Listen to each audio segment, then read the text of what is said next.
You know, it was my pleasure to speak with you this morning and show you a few things, but what really excited me throughout the entire day, those of you who practice silence to help your teammates get better, I want to thank you.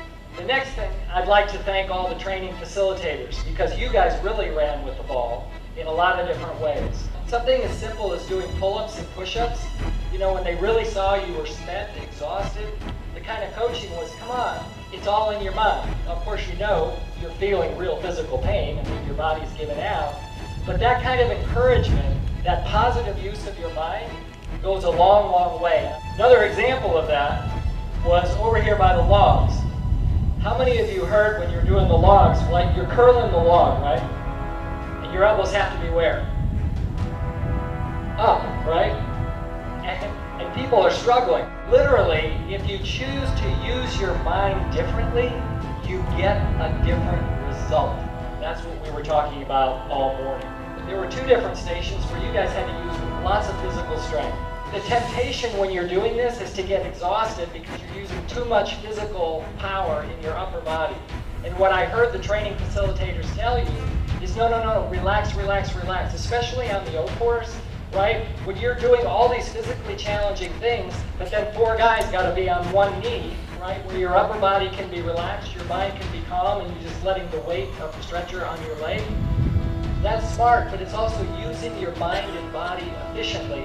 And I saw those same principles we were talking about this morning in action when you did this. In the pool, when you've got to put a man on top of the boat, what happens? Like, just watch my body. If I'm on top, and I'm trying to paddle and I look like this. Where's my mind? It's way up here in my head. Yeah, it's inherently unstable. But what I saw is people coaching each other, hey, when you get on there, keep one point. Because immediately, if your upper body is not moving around and you're on an unstable foundation, that's keeping your center. And trust me, if you apply these principles throughout your life, it's like living with the wind at your back. It's like instead of fighting the world with resistance, you're figuring out ways to be far more efficient mentally and physically, and you just tasted that all day long. You did that today, and I would encourage you to keep doing that because you're exercising positive leadership. And they all start with the word choose, because it's all about your mind. Number one, choose to be centered. I have to believe you wouldn't be here at the Citadel if you didn't want to do great things with your life and dedicate yourself to something extremely important, right? You're putting yourself through tremendous rigors, and the only reason why I think you would do that is because you're looking for some kind of benefit that may not be just for you, but you're improving yourself so you can improve other people. And when you're centered, you can choose to be confident. When you're confident, you can think and act and speak with courage because you know who you are. You're centered, you're confident. Choose to be positive because you have a choice. All of us can choose to be negative. We can go through life with our head down. We can be complainers. We can be miserable. Woe is me. That person's got a problem and this commanding officer's driving me crazy and this, that, and the other. If you live your life like that, it's just not a life worth living. Choose to be connected.